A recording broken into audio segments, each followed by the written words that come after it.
Bapa kami yang bertata di kerajaan surga, sekali lagi hari ini kami mau bersyukur buat napas hidup hari ini, buat pemeliharaan kekuatan kesehatan dari-Mu. Kami tahu Tuhan, semakin hari kami hanya kuat karena Engkau, karena napas dari-Mu dan Roh-Mu. Karena itu kami setiap hari mau hidup di dalam Engkau selamanya, sekalipun kami seorang pendosa, seorang yang tidak berarti apa-apa bagi dunia, seorang yang tidak dipandang manusia, seseorang yang tidak punya apa-apa di dunia ini, yang tidak ada yang bisa kami banggakan selain dari Engkau sendiri, harta terbesar kami. Kami butuh Engkau setiap hari, kami butuh pertobatan setiap hari, kami butuh pengampunan setiap hari, kami butuh dilayakkan setiap hari. Karena itu setiap doa, pujian, dan penyembahan kami ada kekuatan yang selalu baru dari-Mu. Karena di dalam kuasa puji-pujian penyembahan, Tuhan hadir di sana. Itulah kekuatan terbesar kami Tuhan di saat Kau hadir di tengah-tengah kami. Dan kembali dalam ibadah singkat pribadi menjelang sore hari ini, kami mau membaca firman-Mu. Selalu Kau terangi hati dan jiwa kami dengan Roh Kudus-Mu Bapa, supaya setiap apa yang kami baca dan dengar bisa kami pahami, bisa kami renungkan dan kami lakukan. Bekerjalah supaya kami terus menginjil, tetap memberitakan firman-Mu, menceritakan kebaikan Tuhan Yesus dalam hidup kami sebagai anak-anak-Mu. Yang menjadi kekuatan kami adalah Kau sendiri yang memberikan kami kehidupan. Dalam nama Yesus Kristus, amin. Pembacaan kita pada siang jalan sore hari ini terambil dari Mazmur 78 ayat 1 hingga 72 dengan perikop pelajaran dari sejarah yang berbunyi demikian. Nyanyian pengajaran Asaf. Pasanglah telinga untuk pengajaranku, hai bangsaku. Seningkanlah telingamu kepada ucapan mulutku. Aku mau membuka mulut mengatakan bangsa. Aku mau mengucapkan teka-teki dari zaman purbakala, yang telah kami dengar dan kami ketahui, dan yang diceritakan kepada kami oleh nenek moyang kami. Kami tidak hendak sembunyikan kepada anak-anak mereka, tetapi kami akan ceritakan kepada angkatan yang kemudian puji-pujian kepada Tuhan dan kekuatannya dan perbuatan-perbuatan ajaib yang telah dilakukannya. Telah ditetapkannya peringatan di Yakub, dan hukum Taurat diberinya di Israel. Nenek moyang kita diperintahkannya untuk memperkenalkannya kepada anak-anak mereka, supaya dikenal oleh angkatan yang kemudian, supaya anak-anak yang akan lahir kelak bangun dan menceritakannya kepada anak-anak mereka, supaya mereka menaruh kepercayaan kepada Allah dan tidak melupakan perbuatan-perbuatan Allah, tetapi memegang perintah-perintahnya. Dan jangan seperti nenek moyang mereka, angkatan pendurhaka dan pemberontak, angkatan yang tidak tetap hatinya dan tidak setia jiwanya kepada Allah. Bani Efraim, pemanah-pemanah yang bersenjata lengkap, berbalik pada hari bertempur. Mereka tidak berpegang pada perjanjian Allah dan enggan hidup menurut Tauratnya. Mereka melupakan pekerjaan-pekerjaannya dan perbuatan-perbuatan yang ajaib yang telah diperlihatkannya kepada mereka. Di hadapan nenek moyang mereka dilakukannya keajaiban-keajaiban di tanah Mesir, di padang Zoan, di belahnya laut, seberangkannya mereka didirikannya air sebagai bendungan. Dituntutnya mereka dengan awan pada waktu siang dan semalam suntuk dengan terang api. Dibelahnya gunung batu di padang gunung. Diberinya mereka minum banyak air seperti dari samudera raya. Dibuatnya aliran air keluar dari bukit batu dan dibuatnya air turun seperti sungai. Tetapi mereka terus berbuat dosa terhadap Dia dengan memberontak terhadap yang maha tinggi di padang kering. Mereka mencobai Allah dalam hati mereka dengan meminta makanan menuruti nafsu mereka. Mereka berkata terhadap Allah, sanggupkah Allah menyajikan hidangan di padang gurun? Memang Ia memukul gunung batu sehingga berpancar air dan membanjir sungai-sungai. Tetapi sanggupkah Ia memberikan roti juga, atau menyediakan daging bagi umatnya? Sebab itu, ketika mendengar hal itu, Tuhan gemas. Api menyala menimpa Yakub, bahkan murka bergejolak menimpa Israel, sebab mereka tidak percaya kepada Allah dan tidak yakin akan keselamatan daripadanya. Maka Ia memerintahkan awan-awan dari atas, membuka pintu-pintu langit, menurunkan kepada mereka hujan mana untuk dimakan, dan memberikan kepada mereka gandum dari langit. Setiap orang telah makan roti malaikat. Ia mengirimkan perbekalan kepada mereka berlimpah-limpah. Ia telah menghembuskan angin timur di langit dan mengirim angin selatan dengan kekuatannya. Ia menurunkan kepada mereka hujan daging seperti debu banyaknya dan hujan burung-burung bersayap seperti pasir laut. Ia menjatuhkannya ke tengah perkemahan mereka sekeliling tempat kediaman itu. Mereka makan dan menjadi sangat kenyang.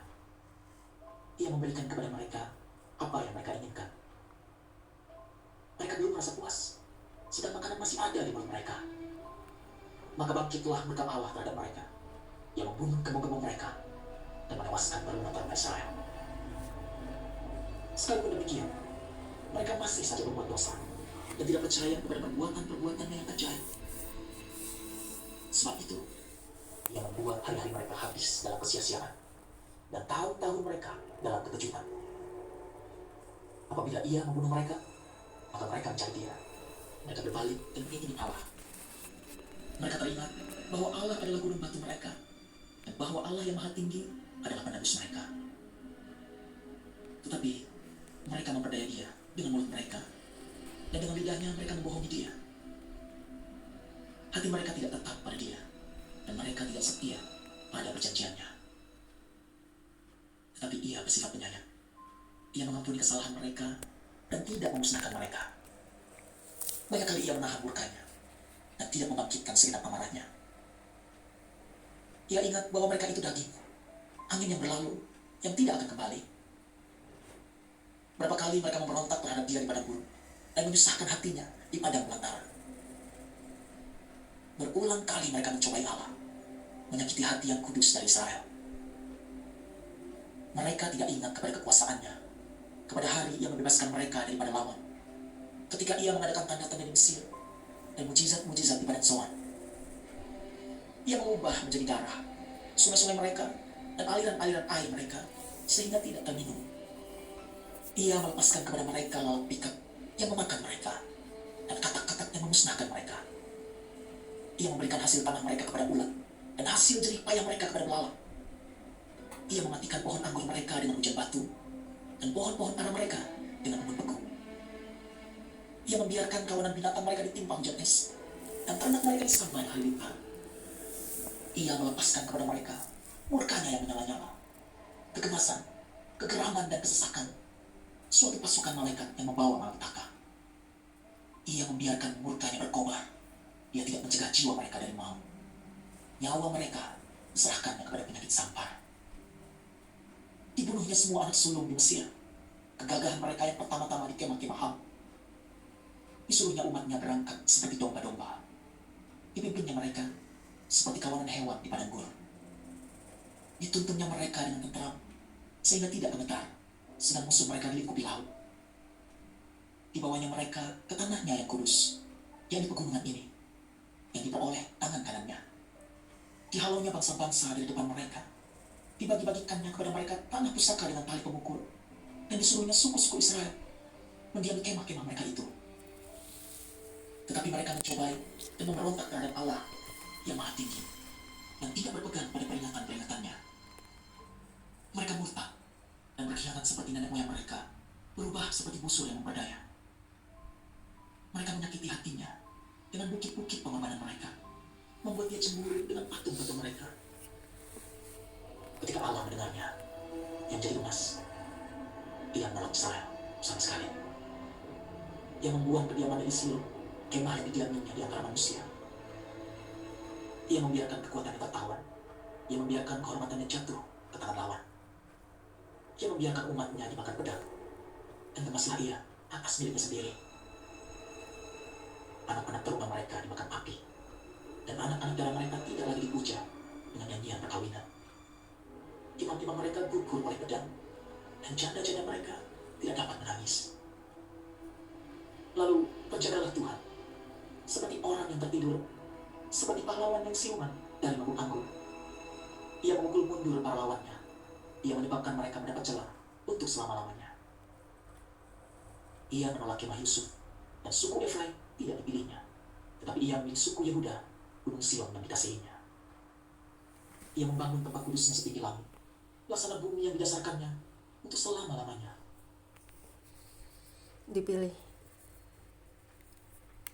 Dipilihnya Daud hambanya, diambilnya dia dari antara kandang-kandang kambing domba, dari tempat domba-domba yang menyusui, didatangkannya dia untuk mengembalakan Yakub umatnya, dan Israel miliknya sendiri. Ia mengembalakan mereka dengan ketulusan hatinya dan menuntun mereka dengan kecakapan tangannya. Demikianlah pembacaan kitab kita siang hari ini. Bapa, begitu kasihnya Engkau kepada bangsa pilihan-Mu, sehingga Engkau selalu memberi mereka kasih sayang yang abadi, di mana Tuhan selalu menuntun mereka agar mereka mempercayai Engkau sebagai bangsa yang terpilih dari semua bangsa-bangsa di dunia. Bahkan nama-Mu sendiri Engkau cantumkan dalam bangsa ini. El adalah nama-Mu di dalam bangsa ini, dan itu tak terbantahkan oleh dunia, sekalipun kalian semua membenci dan bergempur melawan Israel, tetapi Tuhan ada di pihak mereka, karena Tuhan ingin mengatakan kepada dunia bahwa sekalipun manusia itu keras hati, jika dia bertobat dan berbalik dari jalan-jalan yang salah, Tuhan akan selalu ada dan mengasihi serta mengampuni. Itulah kekuatan terbesar bangsa ini Tuhan, sehingga mereka hidup dalam kasih anugerah-Mu, sehingga mereka menciptakan banyak hal yang spektakuler di dunia ini. Untuk itu kami juga berdoa untuk pertobatan mereka yang belum percaya kepada-Mu, Sang hidup, Sang keselamatan, Sang pemberi karunia.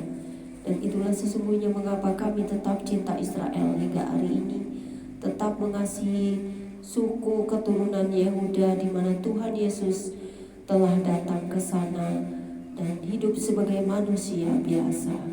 Tetapi karena Engkau berasal dari surga dan datang dari dan keluar dari Allah Bapa, sehingga kami yakin dan percaya bahwa urapan-Mu tidak akan pernah berhenti di bangsa ini, sehingga semua orang percaya dan semua bangsa di dunia kelak pada akhirnya akan melihat kedatangan-Mu yang kedua kali di seluruh dunia ini. Tak ada yang tersembunyi di hadapan-Mu, semuanya Engkau singkapkan. Apa yang terlihat busuk dan tidak benar, semuanya akan menuai dari apa yang telah ditaburnya. Itulah sesungguhnya Tuhan bagaimana kami hidup setiap hari untuk bertobat, supaya kami tidak selamanya jatuh. Walaupun kami tahu setiap hari kami bisa jatuh, tetapi setiap hari juga, setiap detik juga kami mengakui dosa-dosa kami ke hadapan-Mu.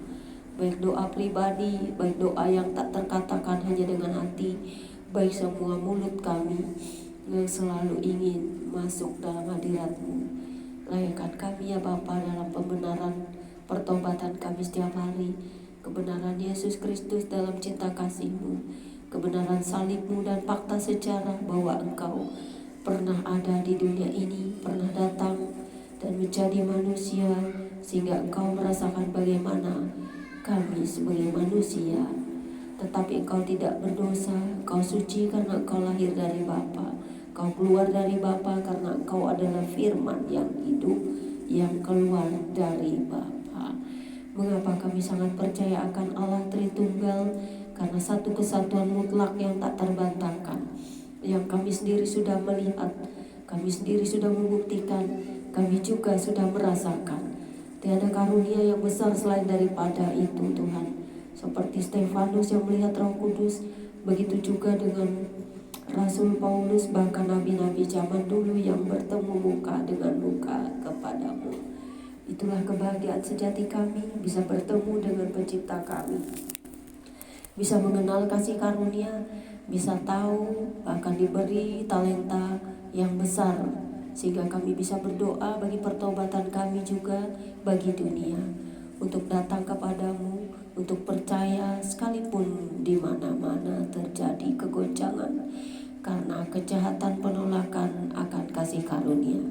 Mengapa kami percaya kasih karunia? Mengapa kami percaya dan ikut Yesus selamanya? Karena Yesus Kristus adalah Allah yang keluar dari Bapa. karena Engkau adalah firman yang keluar dari Bapa.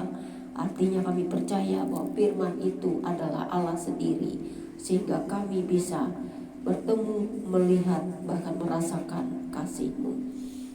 Kami tidak akan pernah percaya kepada sesuatu tanpa pembuktian. Ya, itu artinya kami sudah melihat, sudah membuktikan kuasa nama-Mu, kebesaran-Mu, kasih sayang-Mu, sehingga kami tetap setia sekalipun dunia akan menjadikan kami tawanan bagi mereka, orang-orang jahat di dunia ini, orang-orang yang membenci Engkau, orang-orang tidak percaya. Bahkan dari seluruh bangsa di dunia ini, hanya sedikit saja lagi yang masih belum percaya. Dan itu membuat mereka semakin gila dan menghantam iman. Tetapi kami semakin dikuatkan karena hantaman itu semakin besar. Semakin banyak yang menjadi korban akan kejahatan iblis yang akan pada akhirnya Engkau ikat, Engkau hancurkan, Engkau musnahkan dari dunia ini. Sehingga kami orang-orang percaya tetap setia, tetap percaya akan masuk dalam hadirat-Mu, supaya kami di kerajaan kekal-Mu nanti tetap setia, tetap percaya, boleh memperoleh hidup kekal bersama Engkau, karena Engkau telah hidup dan bangkit dan naik ke tahta-Mu yang suci di surga. Itulah kerinduan kami sebagai anak-anak-Mu ya Yesus, supaya kami tetap setia dalam penganiayaan, dalam segala hal di dunia ini. Kami akan tetap berjalan bersama Yesus selamanya. Walaupun kami tahu kami tidak sempurna, kami seperti seorang yang berdiri di salib sebelah kanan yang mau bertobat dan berkata, Yesus, ingatlah aku di Firdaus. Begitu juga dengan kami anak-anak-Mu. Yesus, ingatlah kami ketika kami dalam Firdaus, di mana kami akan mati secara fisik dan kembali ke tanah. Tubuh dan jiwa kami tetap hidup di dalam Engkau, karena Engkau akan memberi tubuh kemuliaan yang baru. Karena Engkau hidup, itulah kami mengejar sang hidup itu. Amin. Demikianlah pembacaan kitab kita siang hari ini. Bapa di surga, terpujilah nama-Mu untuk selamanya. Biar kami tetap setia, tetap percaya, memelihara iman percaya kami, sehingga kami tidak goyah oleh berbagai tekanan dan goncangan dunia ini. Amin. Tuhan Yesus memberkati kita semua. God bless you all. Jangan lupa subscribe.